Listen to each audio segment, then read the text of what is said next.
2 News begins right now with breaking news.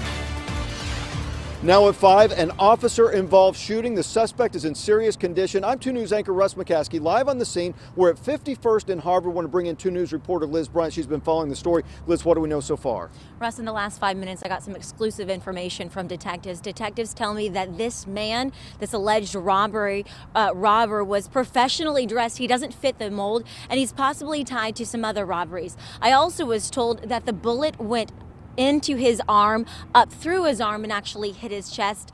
And so he is at the hospital right now. He is still alive. Now, I want to take you to the scene. It started around 3 p.m., just about 2 hours ago, inside this check and go. Police say a 30-year-old man demanded some money, so the clerk pushed a silent alarm, triggering police. When an officer walked in, police say the robber reached for a weapon inside his waistband. That weapon appeared to be a gun. However, police say it's possible that it is a pellet gun. Maria Chavez saw this man walk out of the check and go, run away, and drop to his knees outside of Bodine's seafood market. He was doing this. I don't know if he was trying to cover his face or, because I didn't even see his face. I didn't see his face. But when I got to this point, when he turned around, yeah, he had blood and he was tumbling, you know, because I guess he was shot.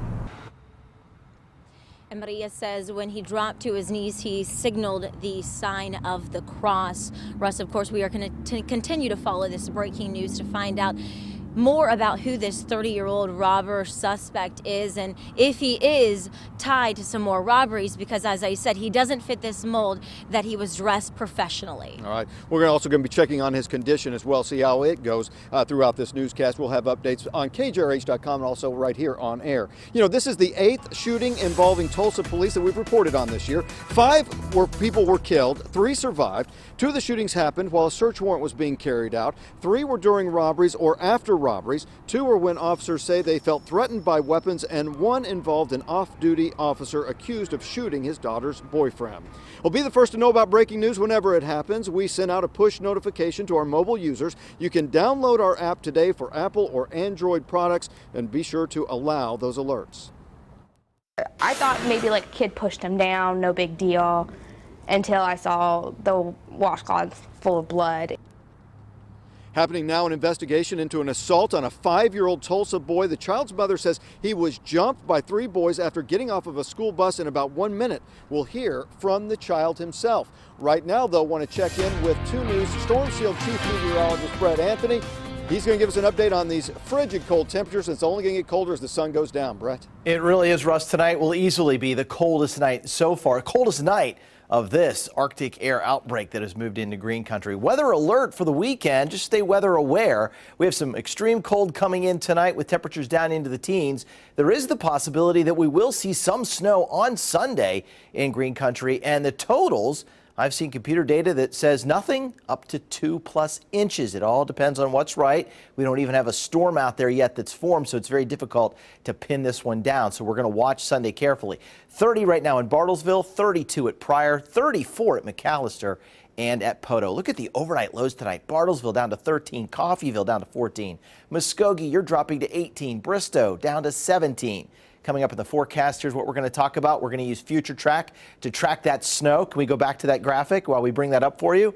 We're also going to talk about the high school football forecast, and we've got a warm-up to talk about in the 7-day forecast. That's all coming up in just a few minutes with your certified most accurate forecast. Russ?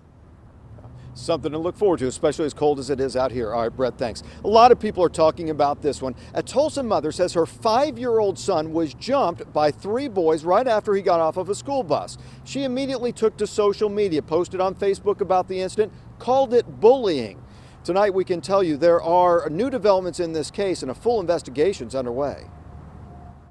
I just got pushed out and I was bleeding. 5-year-old Elijah Botello is trying to make sense of what happened to him. These are pictures his mother posted on Facebook.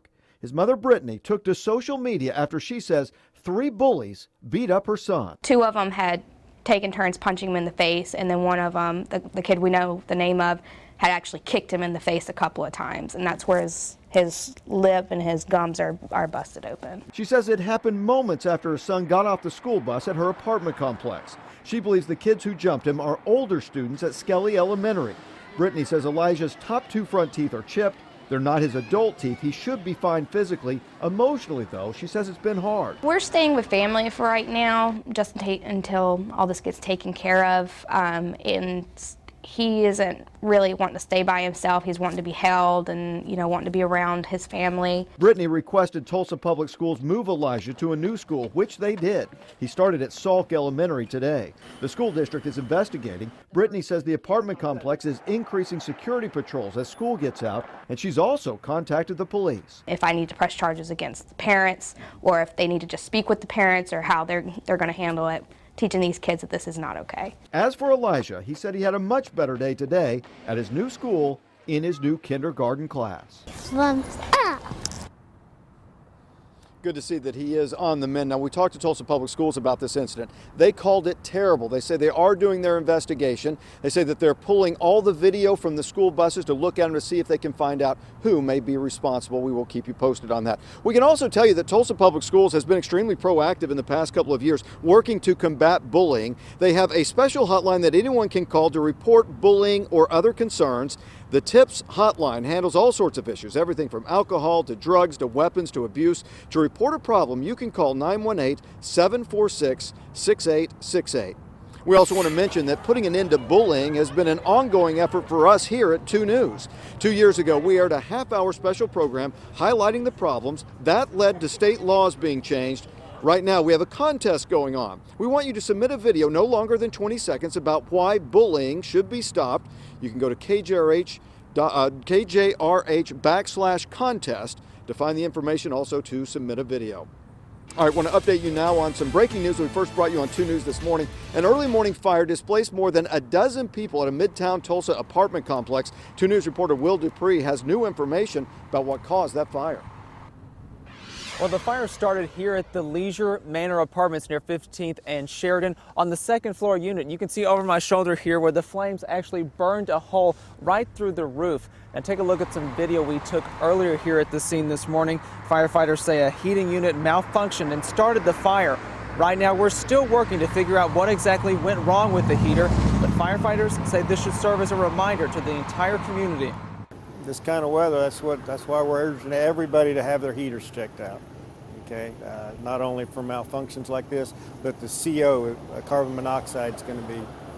We're going to start having several cases of that as it gets colder. Management already moved the 13 people displaced by this fire into other units in the building.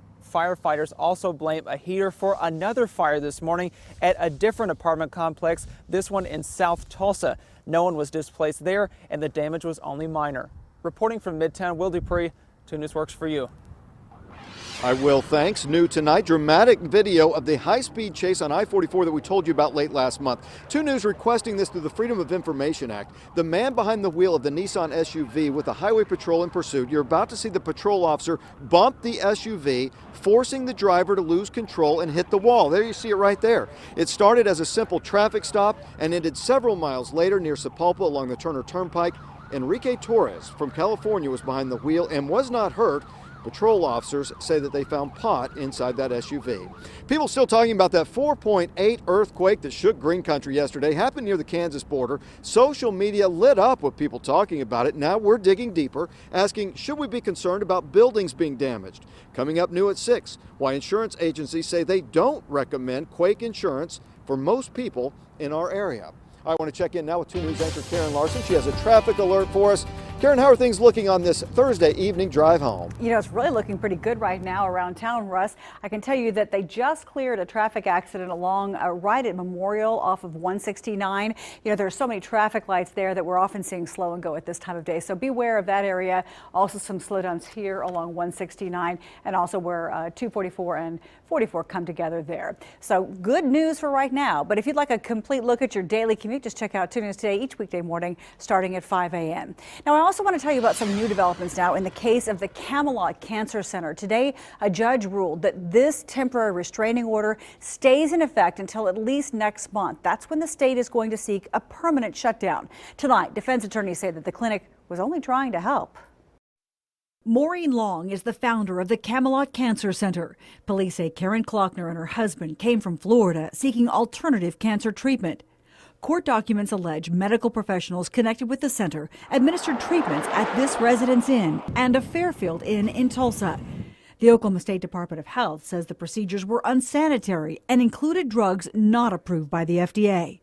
The Klockners paid the Camelot Cancer Center for the treatments with $18,000 in cash. Karen died at a hospital a short time later. Today, for the first time, attorneys tell 2 News they flatly deny their clients operated an illegal medical facility, dispensed illegal drugs, or had a role in Klockner's death. The allegation in the petition here is vague, and it doesn't even make a connection that there's a death. This was a terminally ill cancer patient who was probably going to die no matter what was done for her, and our people tried to help her. The FBI and Tulsa police are investigating. I've got a copy of their reports right now, and it will be up to the medical examiner, though, to determine whether this was a homicide. All right, Karen, thanks. We're going to continue to follow the breaking news that we're out on right now. An officer-involved shooting. It happened when there was a robbery at a check-and-go just over here to my left. It ended just to my right over here by Bodine's. We're going to have an update on the suspect's condition coming up in just a couple minutes. First, though, telemarketers claiming to sell medications, but what are they really up to? That has the 2 News problem solvers hard at work. We'll show you what to watch out for and 2 easy ways to keep from getting ripped off. And we continue tracking the chance to see at least some snow in parts of green country this weekend. We'll share with you the latest data. You're watching 2 News at 5.